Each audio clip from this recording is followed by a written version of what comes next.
Hey, I'm sure you're looking at Apple stock today and you're wondering, $129?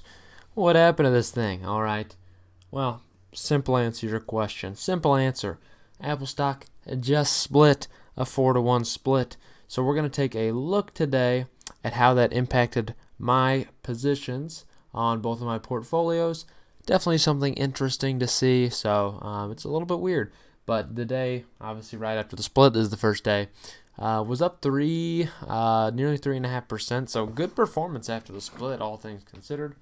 So we'll talk about what my positions look like now, as well as what the likelihood is for Apple stock in the future as far as the split is concerned. So obviously that's a big question for people. So starting off, obviously, we go into the classic Robinhood portfolio, and I love how easily they made this transition. Super easy.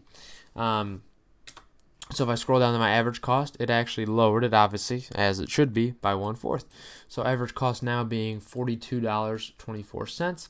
And now I have the equivalent of 20.09 shares. Pretty exciting stuff. Total return on this bad boy of $1,749 or 206%. That's right. Triple the position, baby. Eat that. So interesting to see, and obviously, we got to look at the M1 too. We got to look at it. So from the M1 finance perspective, this one not quite as exciting because the calculations aren't entirely done. You do see there was a proper split here. So now I have 11.7 shares in this portfolio, where previously I had a little under 3. But the average share price did not change at all. So it still shows 204.63. So that has not quite shifted, but you do see the overall return actually does work for this bad boy, which is nice. So still a market gain of $922, earned dividends of $12.96. Total return, if you include dividends, of 331%, nearly 332% on a money weighted return. So you like to see that aspect of it. So good return on that Apple position. I can't lie to you. Good return. Now, obviously, the question becomes, what does it look like for the future of this stock? Well, I think what you need to do is look at the previous history of stock splits, because this is not the first time Apple has done it. They've done it many times. The main goal of the stock split really is to try to potentially get the stock more affordable to the normal investor. And that's why you saw this stock rise up today, right? It became cheaper, and just the average, cheaper investor who couldn't afford a $500 Apple share can now afford an Apple share for $100, right? Dollars. So we'll look at the previous splits. Why don't we? This is the 5th total stock split, and this is just a quick little thing from Business Insider that shows previous return. Pretty nice stuff. It gives the year after the stock split. So the very first stock split for Apple happened in 1987. Obviously, just a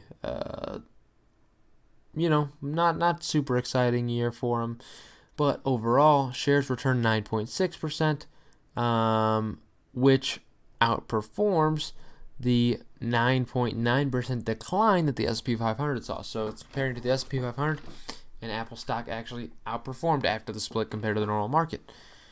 In 2000, which obviously there's a lot to mention here, 1 year after the split, the shares were down 59%. But again, this was during the tech bubble, and that is entirely why. So this was included in that tech bubble, and it got hammered. So the shares were down nearly 60%, but obviously an underperforming. The S&P 500 was only down 16.4, but the S&P 500 is a lot less tech heavy.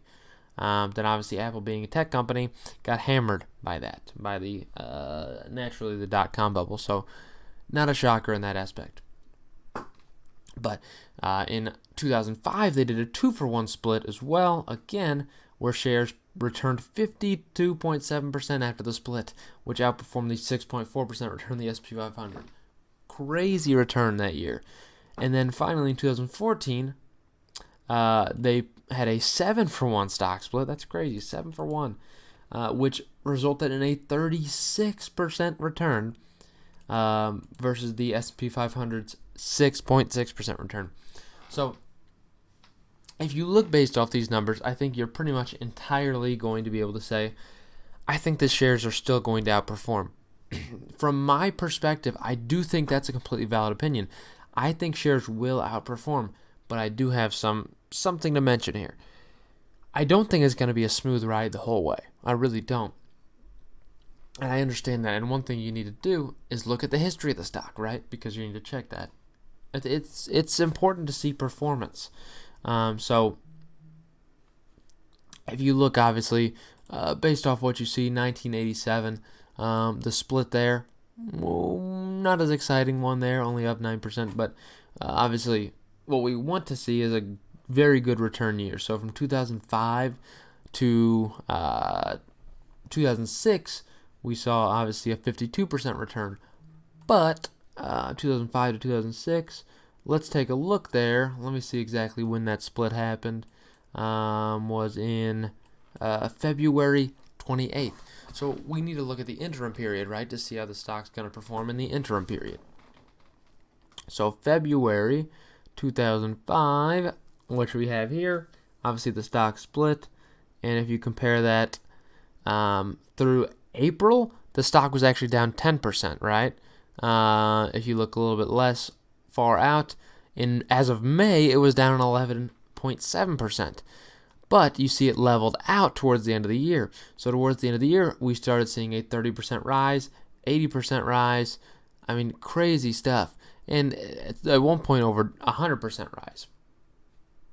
But you do see in the interim period, those first few months were a struggle fest, right? We saw a positive month the first month, and then the months after that, you saw pretty big downward movement, obviously under 10%. It's not an exciting time. So again, it's not just all peaches. That's my main point of this. After this 36% return in 2014, which we'll look at, June 2014, let's find that and see exactly how this performance looked. So June 2014, and right after. Now this one was pretty peachy, I can't lie to you. Not much as far as performance afterwards was concerning. Through July up 4% through August, September we saw 10. This stock was up big. Good return here, and obviously it started dipping down in 2015 a little bit. Not a shocker because we were still dealing with the impacts of really pretty big recession. It's not a shocker that we saw a little bit of a dip. So again, it's hard to say because the only 2 points that I want to really point out are going to be the two most recent stock splits because I think that's the most relevant. The 2005 one showed an underperformance in the first couple months, but in 2015, which is relatively more modern, as you could tell, you saw overall the return was pretty good afterwards. You're outperforming the market the entire time. So there's positives and there's negatives to the split. That's my main point of the factor. I've never been a huge fan of stock splits because, again, it devalues the shares that I own. Obviously. So I can't say I'm too upset with this. Obviously, I like my Apple position. And I think over the long term, I'm going to really love these 20 shares. Really love them, by the way. So, but I did want to say, I don't think you need to have the fear of missing out. Because if you're asking me, I think September is not going to be a beautiful month for Apple. I don't think it is. I think we're due for a little bit of downward pressure in the market. And I think stocks like Apple, your Teslas that have been going up rapidly are probably going to take a little bit of a hit.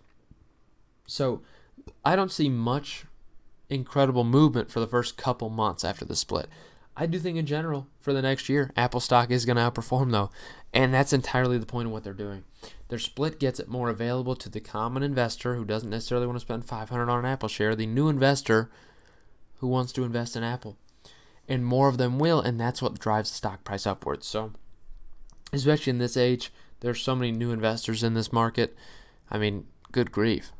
Apple's going to see a benefit. So that's my main point.